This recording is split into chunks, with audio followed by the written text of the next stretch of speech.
શું એન્ટિસિપેશન્સ કરવા જોઈએ જુલાઈ સિરીઝ પાસેથી?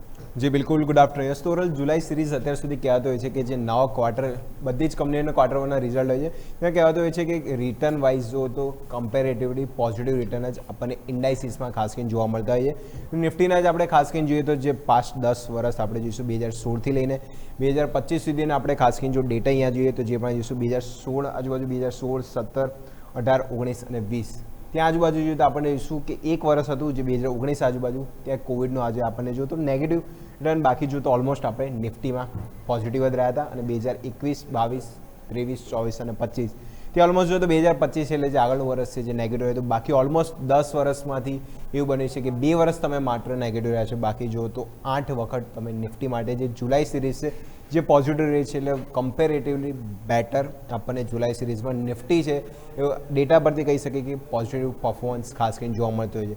સામે ડેટા નજર કરીએ જો બેંક નિફ્ટી, તો બેંક નિફ્ટી માટે અહીંયા જો થોડો અલગ સિનારિયો છે કારણ કે નિફ્ટી કરતાં બેંક નિફ્ટીનો સિનારિયો જો અત્યારના સિનારિયો અલગ છે. પણ જો જુલાઈ સિરીઝ રિટર્ન પ્રમાણે ગણ્યો તો ત્યાં જુઓ તો ઓલમોસ્ટ અહીંયા જુઓ તો તમે જોઈશું 4 વખત તમે નિફ્ટી 2 વખત હતા, અહીંયા તમે ઓલમોસ્ટ ડબલ વખત એ 4 વખત જો તમે અહીંયાથી નેગેટિવ રિટર્ન આપણને જુલાઈ સિરીઝમાં છેલ્લા 10 વર્ષમાં જોવા મળ્યા હતા. એમાં જોઈશું જે પહેલાં 5 વર્ષમાં 2019 જે ફિક્સ વર્ષ હતું પણ એના પછી જોઈએ તો ઓલમોસ્ટ આપણને જો જે બેંક નિફ્ટીમાં જોઈએ તો ત્યાં આપણે જો 2021, 2024 અને 2019 આજુબાજુ એક વખત આપણે બેંક નિફ્ટીનો ડેટા આપી દો.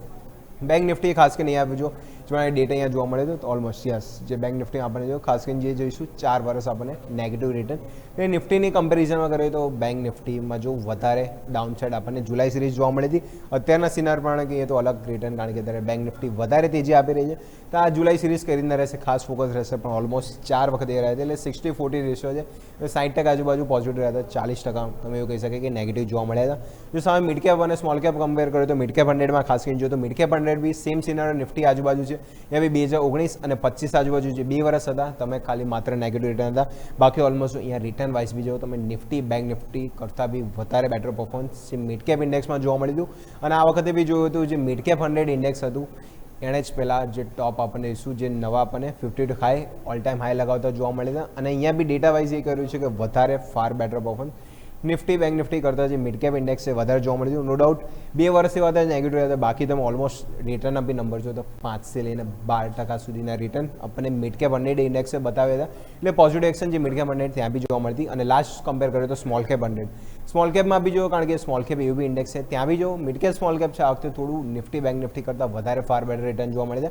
અહીંયા બી સિનારિયો સેમ આપણને શું મિડ કેપ જેવો જોવા મળે છે. ઓલમોસ્ટ 2 વર્ષે તમે નેગેટિવ રહે છે, બાકી બધા જ વર્ષ તમે આઉટ પરફોર્મિંગ નંબર્સ જુલાઈ સિરીઝમાં કરતા જોવા મળે છે. જે પહેલા ક્વાર્ટરના નંબર આવતા હોય છે mid cap small cap stock જે પણ આઉટ પરફોર્મિંગ કરી રહ્યા છે તો આગળની સિરીઝ લાગી રહી છે જે પણ આઉટ પરફોર્મિંગ નંબર જે મિડ કેપ સ્મોલ કેપમાં જોવા મળે તો જુલાઈ સિરીઝમાં બી જો મિડ કેપ છે અને સ્મોલ કેપ છે જે વધારે ડોમિનેટિંગ કાં તો આઉટ પરફોર્મિંગ નંબર્સ ખાસ અહીંયાથી જોવા મળી શકે છે.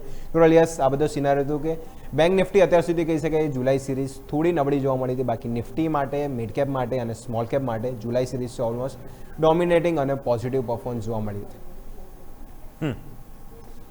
ઓકે, તો આ છે ઓવરઓલ સંકેત કે જેને ધ્યાન પર રાખીએ જુલાઈ સિરીઝ માટે. અજય, આભાર આપનો અમારા સાથે જોડાવા માટે થઈને. ચાહે તે સ્મોલ કેપ મિડ કેપની વાત હોય દર્શક મિત્રો કે પછી ઇન જનરલ આપણે જોવા જઈએ ઇન્ડેક્સ સ્પેસિફિક બધા જ પ્રકારના પરફોર્મન્સની વાત આપણે અહીંયાથી ખાસ કરી. સ્મોલ કેપનું રિટર્ન, મિડ કેપનું રિટર્ન બધાનું જુલાઈ મહિનામાં આઈડિયલી પોઝિટિવ રહેલું છે. બટ બેંક નિફ્ટી છે કે જેણે અમુક ઇન્સ્ટન્સીસ બતાવે છે કે જ્યાં થોડું પ્રોફિટ બુકિંગ જોવા મળેલું હોય. અને જો નિફ્ટીની વાત કરીએ તો નિફ્ટીએ પણ બહુ ઓછા કેસ લગભગ પાછલા 10 વર્ષ 2016થી 25નો ડેટા જોઈએ તો 2 જ વખત એવું થયું છે કે નેગેટિવ રિટર્ન્સ આપ્યા હોય. તો જુલાઈ પાસેથી અપેક્ષા તો તમે નિફ્ટી વાઇઝ રાખી શકો.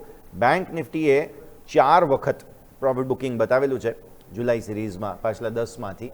તો આ અહીંયા થોડો એક બેનિફિટ ઓફ ડાઉટ આપીએ આપણે બેંક નિફ્ટીને તો પણ નિફ્ટી એક સારો સંકેત આપી શકે. તમારા પાસે ઓબ્ઝર્વ